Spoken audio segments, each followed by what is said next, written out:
Good morning, everyone. Welcome to Pimlico Racecourse. Naomi Tucker alongside Calais Francois. This special race card here on Memorial Day. Of course, we will be honoring those that have fallen in combat throughout the day, but we're also glad to be here. It is a beautiful day, hoping that you get the chance to join us here. And Callie, I might as well throw the track conditions to you because fast and firm, and the temperatures are surely rising. The temperatures are rising, so that might make the track a little bit quicker. Absolutely. I was not there at Pimlico this morning. I was out at Laurel, but as far as the conditions for Pimlico, I mean, I'm turning around. It looks great, especially down near that rail. I think that rail. It looks like that rail is going to be a really nice spot for the track today. So keep that in mind. We're at 78 right now. That temperature is going to be picking up relatively soon. So we're going to have a nice hot day for you here on the Day of Remembrance here at Pimlico. Yeah, the sun is out, hoping that you can make it over here and celebrate as well as honor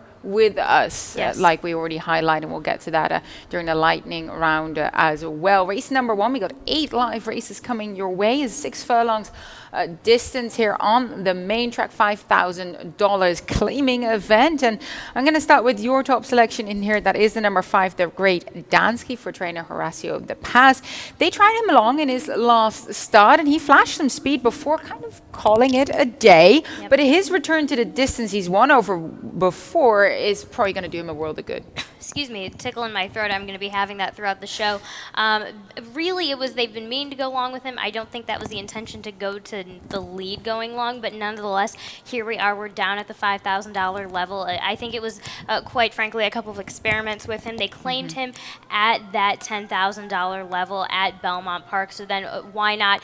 Why try him here to see it? Because the numbers he was running did work well enough to go in those starter optionals, but again, tried it. It just didn't work. And here we are again. This is probably the spot where he fits best. Horacio De Paz being 19% first after the layoff. But again, really it's the biggest drop down here to this favorable friend group today. Yeah, 2-1 favoritism on him. He certainly is the horse to beat. Yeah. I'm throwing a couple of hopefully price plays in here, but the number 5, the Great Dansky is certainly the horse that is finding himself in a much more likable group. I went with the Rail Runner. Here we go for trainer Hugh McMahon.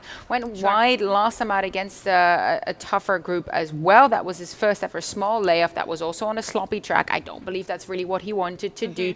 Gets a fast track today and it's going to be running a second after being claimed by the McMahon barn as well. So do expect just a touch bit more improvement, getting back up to some of those better buy figures. Mid-60s could do the trick here. Exactly. No, that's exactly it. I mean, you laid out all of the excuses that you did have that last time out. So clearly you have the speed of the race. My only concern is that I'm looking at, however, actually looking back at his form, if you go back in September 2021 at Parks, he did make a little bit of that tracking middle pack move, and so it's there, and then my biggest concern with him is that inside post. I'm looking back at the last time he drew that inside post, he wasn't able to get away well enough. He just didn't like it. This horse, as you mentioned, it kind of needs a little bit of that space. So I like the horse, just the post position that I'm kind of going off of a little bit for this type of race. I like the fact that you have the 2 just pick 1 in your exact, because when I did my picks Sure. a couple of days ago, Marshall Mendes hadn't won 2 from 2 yet yesterday. Yep. So now I'm thinking this is a red hot rider who's clearly been doing very well. And this runner chased a loose leader last time out, held his own well for second, now gets back on a fast track as well. But it seems like he can apply his trade on either going. He can. I mean, I think he would be fine on either going, but he gets a more favorable condition for him today. Last time winning, he got the lead. He likes being chased, or he likes things. This is a $5,000 horse. He likes things the easy way, and so when you have to chase a winner last time out of the 2 post position, it's not great, but it's a little encouraging that he was able to do that off of a little bit of that inner pace. So he can go. He's another one that can go either way. If you go 4 or 5 back, he was able to take it way off of the pace. Had a nice clean run coming in at the end, nipped him on the wire over at Laurel. So that kind of style fit. So you can really put this horse whichever way as long as you keep him happy. He'll run well. Yeah, race number 2 is our first turf event of the day, a mile and an eighth on that beautiful graph that you can see behind us here. Also the start of the early pick 4. We don't have Keith with us this morning, but he did send us in that courtesy early pick 4 ticket. This is how he plays it. 3 deep, 5, 6, and 9 here in the first leg. Race number 3, he goes 4 deep there in that maiden special weight for 2-year-old fillies. 1, 3, 5, and 6 there. I know I have Valdecava myself on top on the rail, so this is a great race to try and handicap. Race 4, he goes 2 deep using all these but goodies number 1 as well as the number 2, but I do believe that he's a scratch. We're going to have to double check on that in terms of the ticket. Race number 5, 2 and 6 for him there. Sick Pack Sarah, I'd love to see her back in the winner's circle, as well as Ranchar, who is going to get herself in a favorable position here. She's my top pick. $24 flat ticket, but we'll double check that if he wants to add in another horse, or it becomes a very cheap ticket here for Keith Fustel's early pick 4 starting in that race number 2. So let's get going with the field in race number 2. Like I said, it's the first turf event on the day. We have a firm turf course to contend with. Your top selection is the number 1 Quentia for trainer Tim Woolley, if I did say that correctly. I was looking up her pedigree because she's making her turf debut, but she's a half sibling to Laco Ameno for the same trainer who broke his maiden going long on the turf with a 66 buyer. So it does seem like a logical spot to try for her. It does. I feel a sneeze coming on, excuse me. But this is a horse that will tend to come from behind and going to take that same type of style as Laco. Excuse me. Excuse me. The same type of style as Laco Ameno as far as coming off of the pace, because if you go back to that November 21st performance, just a bit of an even-keeled, too even-keeled on the grass or on the dirt. This is very much a Tim Woolley move.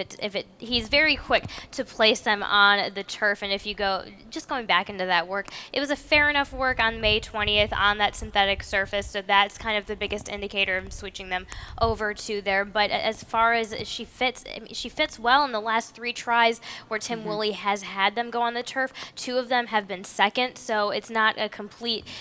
There's something there. There's something a little bit there that Tim Woolley will have to offer with this first time on the turf. Yeah, I used her underneath, just trying to see how she'll find it. I landed on the number 5 in here, India Caribe, because we did have a couple of scratches. We had Call Me Vivian, the 7 and the 8 Wi-Fi all being out, which were high in my top 4 as well. So I ended up kind of by default going to India Caribe, who is going to be in for the price tag for the first time. It didn't look like she did much. She jumped upwards at Tampa Bay Downs in that maiden special weight and never really got to the field, but the figure itself stacks up in here. This is a softer group, and this is going to be your second time going long on the turf, and that could just make the difference. That could make the difference as well. I mean, I'm not one where I like to say, put a line through the race, but in this case, we really haven't had a chance to see this filly run, so I'm looking kind of at her as really a true first-time starter. But a couple of stats off of Bernardo Lopez. So he's 22% first after layoff, but in the last 3, he's 2 for 3 second time routing in the past routes that he's done, and also they do tend to come up pretty well when they run poor. Last race he's kicking in at 27% with that off of a short sampling, albeit that so they win after running poorly at 27%. That's quite a yes, they do. Stat. So yes, so the way the stat that I found works, because Naomi and I do work off of different programs. So the last 11 starters where they had a previous bad race, 3 of them have won 2 seconds and 1/3. So that's pretty decent. That's about he turns them around. Exactly, he kind of gets them back going. Exactly. So he's about 50%, a little over 50% in the money with turning horses around in that, and especially when she has an excuse, looks very, very, very nice in this race. And then Empire Maker, that was attractive to me, was the 15% second time turf and the 17% second time routing. So yeah, that's the Dam Sire, right? Dam Sire, so yes. That, Empire yeah, Maker. that's yes. definitely a good sign, Sarah. You're making a good case for my top selection. I'm very happy with her. Look, I use Smart Yuli underneath in my exactas. So did you for trainer Tim Keith.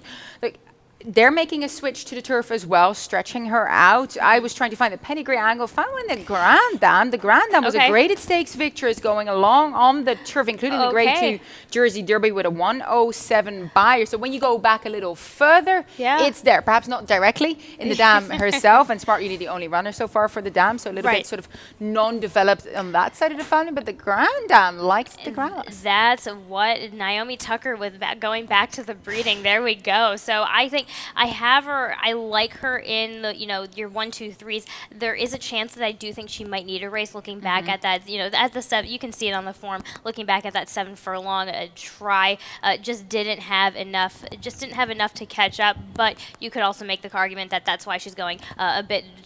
Definitely a bit longer on the turf. This filly, getting on her in the mornings, I always liked her shorter, but again, it's been a while since I've been on her, so she could have just really, she's had a couple of races, so she's really could have developed into something much, much more after those first couple of starts. Well, and then if you look at what she's done so far, yes, last time was well beaten, but she's never been off the board. So she's always given a good account of herself. And you get Jevian Toledo on board, who will be newly minted here as the leading Preakness meet title holder. So I think that those are a couple of changes that you definitely want to take note of. Now, we move on to race number 3, which is a juvenile event for the fillies, maiden special weight, 4.5 furlongs of distance.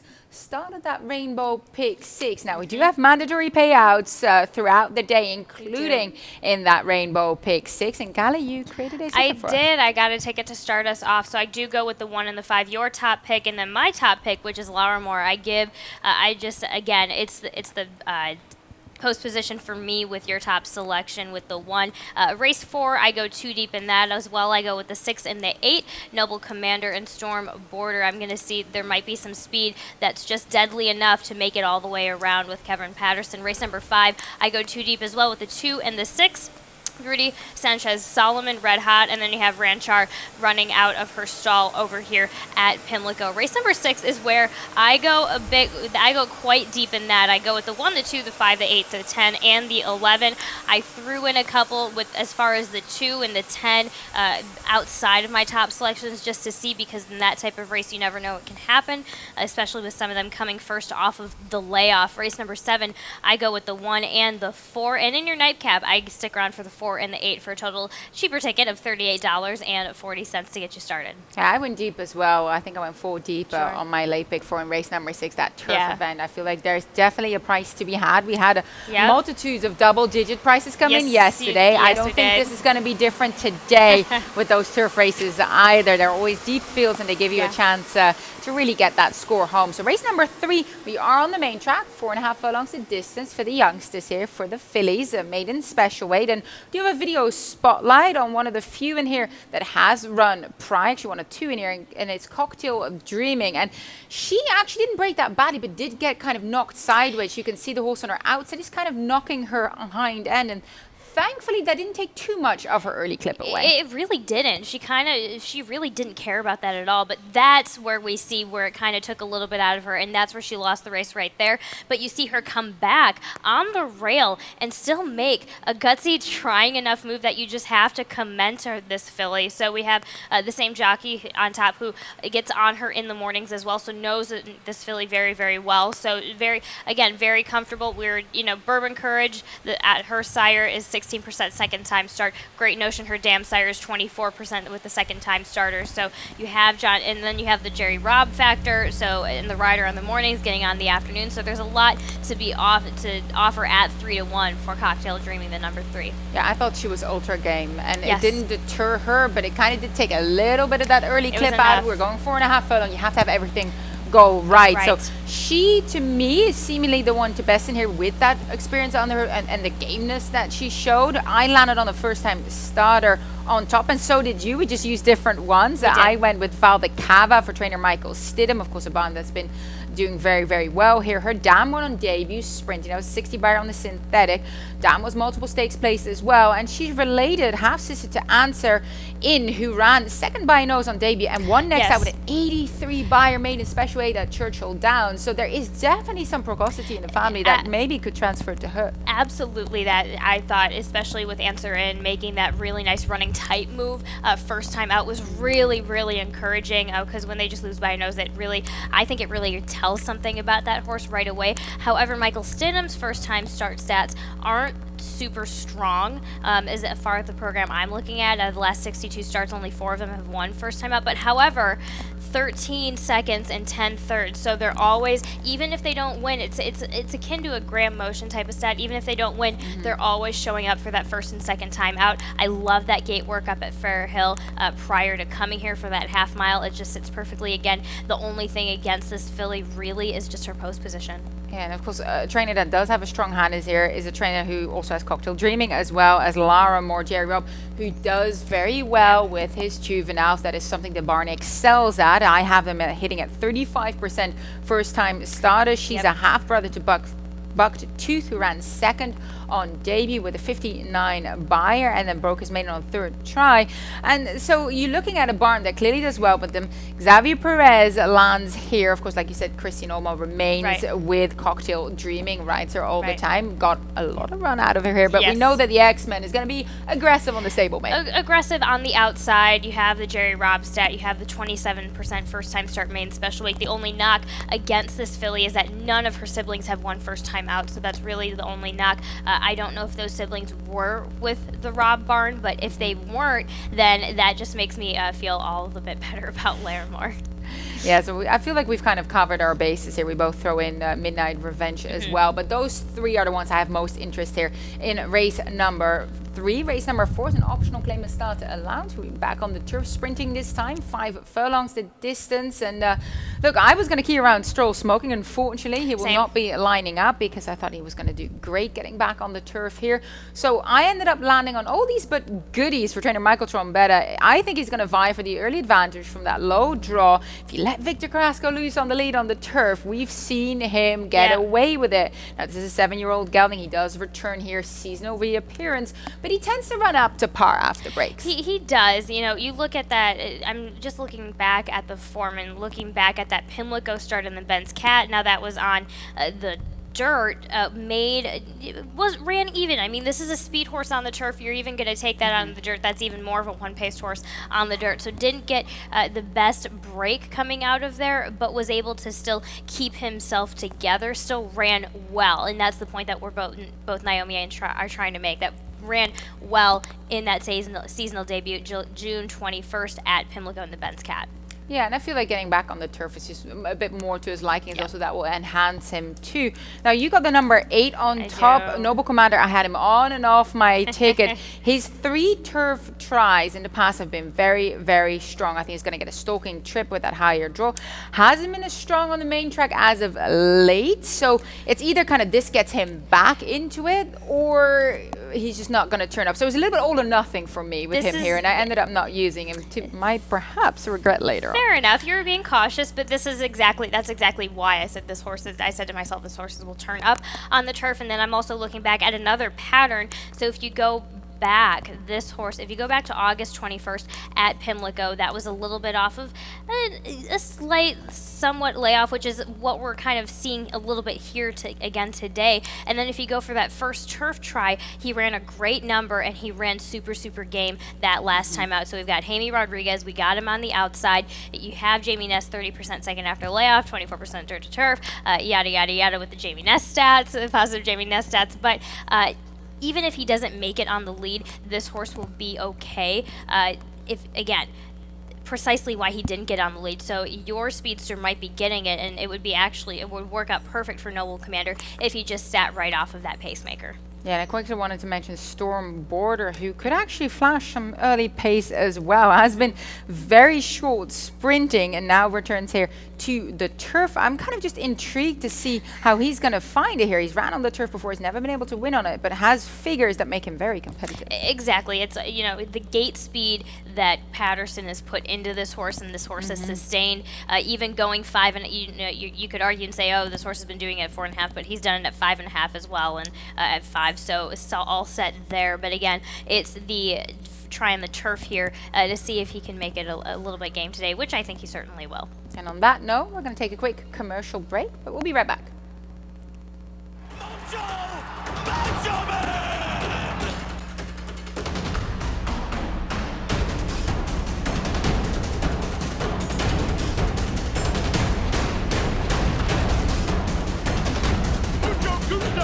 Got into the clear and he's on the attack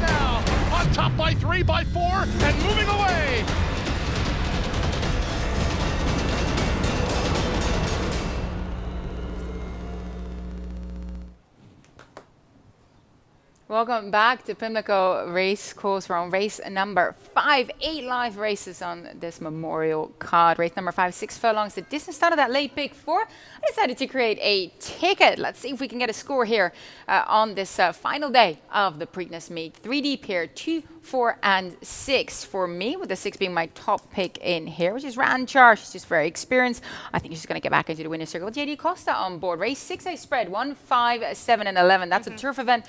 You spread Kali. It's just a very deep field. I can make a case for a few of them. Race 7, I go 2 deep. Shaka Boom on the rail, as well as Little Miss Scarred for trainer Claudio Gonzalez. 6 furlongs sprinting distance. I hope they can get it done for me. And then the 4 and the 8 here. The 4 post box is a little bit of a price play for me in the nightcap. And then number 8, Foxtrot Seville, is possibly the horse to beat, with just a lot more experience, good figures, and this seems the easiest field that she's going to line up today. $24 a flat ticket. We're on race number 5. We'll start with the runner on the outside, Ranchar. Like I said, JD Acosta gets back on board. She's kind of been up and down when it comes to her class level now at this claiming level here, but she started to kind of cycle back upwards. She's returning to her better form. I think she's going to get a perfect trip from the outside, and JD Acosta has won on her on multiple occasions, so I like him returning. There's a couple different factors here, and I'm trying to beat the obvious favorite in this race, which I think is the 2. But I'm taking it from the advantage point that going to take advantage of a well-speed frock horse, but also a frock horse that's been consistent, overall consistent.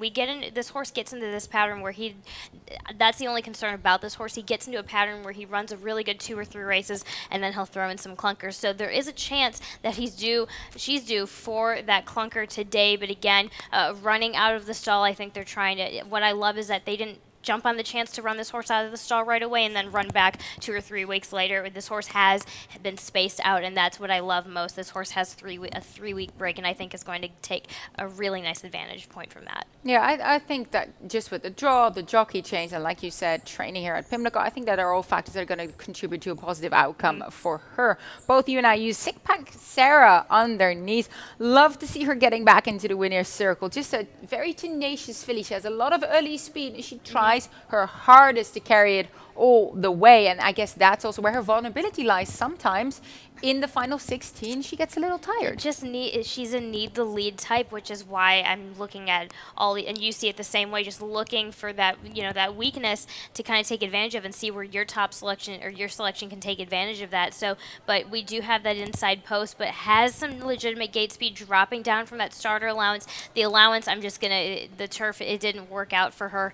She had some trouble early on, and that was the race for her. But again, dropping from that starter allowance with that gate speed that goes with it, that's where she gets deadly, and she's just going to have to take advantage of her strengths. So that's the best way she can go about this race today. Yeah, race number 6 is a deep field lined up here. Mile 116, a different distance, on the turf. Optional claim of starter allowance, like I said. I landed on Mr. D'Angelo. He is on the rail, returns after nearly a year off. He's a deep closing style runner.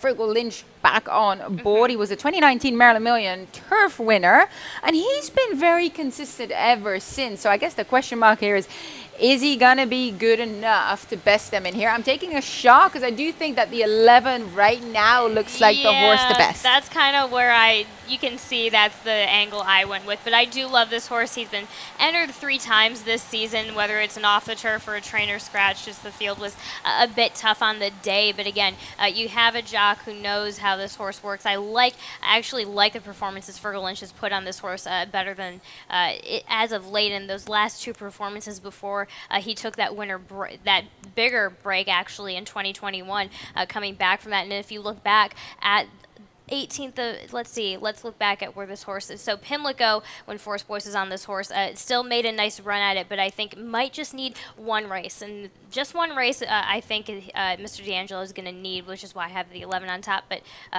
going to put in a solid performance no matter what. So what. talk to me about the 11. He came at a bang here over the turf course already. Will be tough to beat again. Toledo is probably going to slot in with him from that outside draw and then swing him out into clean air, which he relishes. Exactly, and that's the spot he has. He doesn't need to. If he just needs to tuck him behind the horse. Doesn't not necessarily need. This horse can split through horses. This horse can go through traffic. Actually, if you go 3 back, he was able to do that. He can go on the rail. He can go on the outside. But since he has has that advantageous 11 outside post. I think Toledo's just going to break and see wherever this horse lies, tuck him in, and just give him a nice, clean, easy trip overall. You have Michael Stidham, who winning last race, winning 2 in a row at 28%, which is nice. And before we move on to race number 7, quickly mention XY Time, the 5 here, went unbeaten from 2 starts on the turf. This is, of course, going to be his ultimate challenge, but that figure holds up in here as we move on to race number 7. 6 furlongs distance, optional claim and start allowance for the fillies, and you landed on the number 4. I used her underneath Devilish Affair for trainer Norman Cash. She's been getting better as of late, and she's come close at a similar level here in her last few. And of course, the Cash Bond at the moment is doing pretty well. They are. So, you know, she has experience at this level. That last work that she had on May 13th, I think that work was with the blinkers on. My only concern with this filly is I'm concerned she is going to like Pimlico. I think she likes Laurel very, very much. But what I also noticed about her is that this filly does like to be a bit further back. So last time out, she is kind of put up a little bit there, and I don't think that was quite her spot, which is why she hung a little bit. She really likes to showcase that nice turn of foot in the last quarter that she does have. So I'm kind of thinking in the back of my head, is that a concern with the blinkers on? Is that going to put her more forward where she doesn't like to be? She really likes to be back there and give that nice little showcase of turn of foot. So I have a feeling we'll see that no matter what. Yeah, I have her underneath, just kind of going to see where she'll land in here. I landed with Shaka Boom. She went coast to coast, excuse me. And I'm hoping that she's going to pull the same trick right here and get back-to-back victories here. Of course, she was claimed out of that by Henry Walters and now returns here. Look, she's been popular at the claiming box. You know, a lot of people have, had her, and she seems to be doing just fine and actually perhaps even getting better now again. I mean, she's consistent no matter what barn she's in, which is very, very encouraging. So she has experience of winning on that inside post. If you go back end of April last year, where she did take him to the lead over here at Pimlico. So we're stepping it up a little bit of a notch. So she has, last time out, she ran out of the 3 post. So she has that inside post experience with her. She has John Ovella back on, but the reason I have her in second is because Henry Walters, in the last 10 starts with a new horse in the barn, 1 win, 1 second, 4 thirds. So always going up there, does well, shows up, maybe doesn't get the win, which is why I was just a little bit cautious with that. Yeah, our nightcap is race number 8, maiden claiming $25,000 to $20,000. We're on the turf again, a mile and an eighth on the grass here. And Kelly and I are nearly in unison here. Let's start with the number 4 post box, because we do have a video spotlight on her. This was her last time on the turf, where she had an inside draw that day. JD took her back, as you can see. He started to move her up through shortest route around on the rail there. And then she kind of had to steady a little bit, had to wait, and then belated again as well. She got a little bit bumped around, but despite that, made up a lot of ground. She made up a ton of ground in this. I mean, this is where she gets there. She tries to go. She gets there. She doesn't quite have enough horse to outside horse, so she has to get bumped around a little bit. But then, here we go. She gets the chance to kind of showcase what she's got. It still needs a little bit more, but she still ran ever so well. Got a little bit, I think it's one of those things where that was her second start, may have been a little bit green, may have just wanted to stick around with friends for a little bit, so she was on the outside and JD had some room to really get into her. Maybe she would have had that winning run, but for fourth, this is why we love turf races, because she was fourth, but she was a half off of the winner, which was, that was a winning type run. I thought she could have just waited. She didn't have to wait. I thought she had a chance to really sink her in, but again, that was her second start. Let's give her a little bit of a chance, which is why we both have her on top today. Yeah, and a few next out winners finished behind her that day as well. 218 days break, so sort of sporadically campaigned, because before that was 3 months in between two, but just a completely different mare when she got on the turf and when she went long. So I expect her to move upwards even further. And of course, most people are going to look at Foxtrot Seville, the number 8, towards the outside, making her 12th career start in here. And look, she was trained by Michael Trombetta before, now in the Caribbean Bond. She's had some time in between. She's been ultra consistent on the turf. She always runs up with a good race. Her figures stand above the field in here, so she's most likely to be the one everyone will will pay attention to, but she's also a touch exposed. Exactly. She's exposed in this sense where we just haven't seen. She's been running the numbers because of the fields that she's gone with, but I feel like I need to see more from her. This filly, I do like those longer works coming into this race today, but again, this is a filly where we just talked about two horses. We just talked about a horse that comes from off the pace. There are a couple of horses that come off the pace.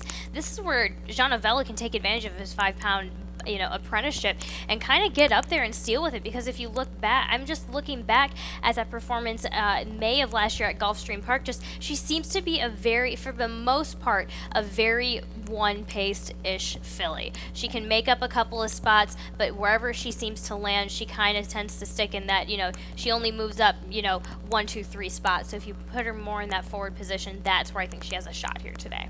But 8 races coming up on this Memorial Day card. We do have plenty to discuss still in lightning round on this final day of the Preakness meet.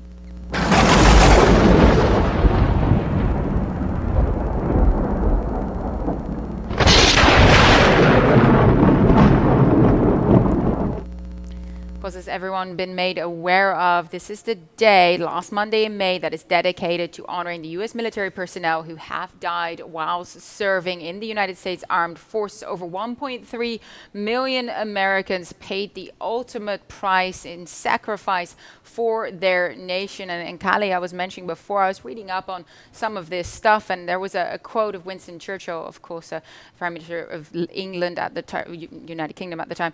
Never in the field of human conflict was so much owed by so many to so few. And I feel that that's a very appropriate sentiment to what we are remembering here today. Where this is, ladies and gentlemen, a day of remembrance for those who have fallen fighting for us on foreign affairs. And while I personally myself don't have anybody that I've lost to any type of war or any type of war, I know there are plenty that are out there.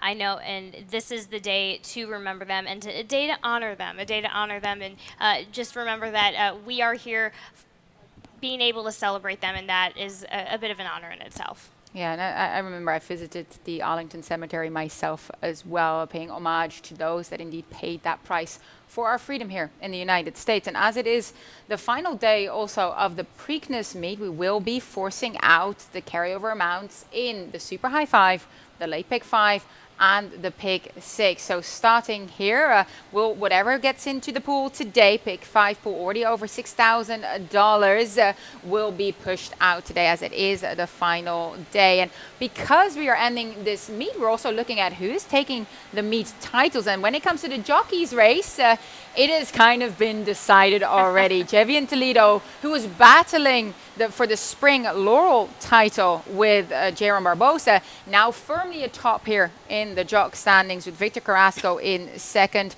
Of course, a multitude of wins behind it, and Victor doesn't have enough mounts today to catch up to Javian, so we have to congratulate him here. Congratulations to Javian Toledo on this. This is a kid who works so very hard, so very humble, and just deserves all the accolades that he will get today and in his future career. So congratulations, Toledo. Well deserved. Yeah, first riding title here at Pimlico, I have to add, not in total. He's got 9 career riding titles in total now, and of course Maryland champion jockey as well. So he keeps it riding high. When it comes to the trainers standings, though, it is still yet to be determined who might come out on top. We see Brittany Russell as well as Ricky Silliman tied with 7 wins each. Now, Brittany Russell does have 2 runners in today, and Ricky Silliman does not. Now, even just a tie, if Brittany weren't to win any races today, would make her the first female to win more than 1 meet title in Maryland after her first at Laurel in the 2022 spring meet. So already just a phenomenal achievement in its own right. Exactly, and that would be 2 in a row. So she'd be the first a woman to not only get the two, but two in a row, that is no mean feat to keep and continuing that success. Having to ship these horses over from Laurel to Pimlico and still carrying on that same success. She puts these horses in the right spots, and that's really a big indicator of why she's so successful. Yeah, an incredible team effort there from Team Russell. So we highly applaud her. And of course, Ricky Cinnamon, who's been hitting at 58% winners. Just incredible. Places them in the right spots as well, races them when they are ready. Now, as we close off Memorial Day card here at Pimlico, we do look ahead to the summer meet. We will be returning to Laurel Park. We're going to run 3 days a week, Friday to Sunday, 12:40 p.m. post, if you become accustomed to. And from June the 2nd to August the 21st, of course, after August, do you have the Timonium meet coming up. And then we will be returning to Pimlico as well for a brief sojourn here before getting back to Laurel Park. So we have, it's an exciting summer that we have coming up. We're going to be all over the place here in Maryland, but eager to having enjoyed this wonderful Preakness Pimlico Spring Meet, eager to get back to Laurel Park where that grass is looking pretty nice, and we're going to have some nice turf races here this summer. Yeah, of course, the main base for most of us here. So looking back to seeing Laurel Park, but also we say goodbye to historic Pimlico until we return again belatedly this year in the fall. Now, in the interim, Colleen and I are going to be on today to guide you through the 8-race card. And Dave Rodman will be coming up with scratches and changes on this gorgeous Monday of Memorial Day. Good luck, everyone.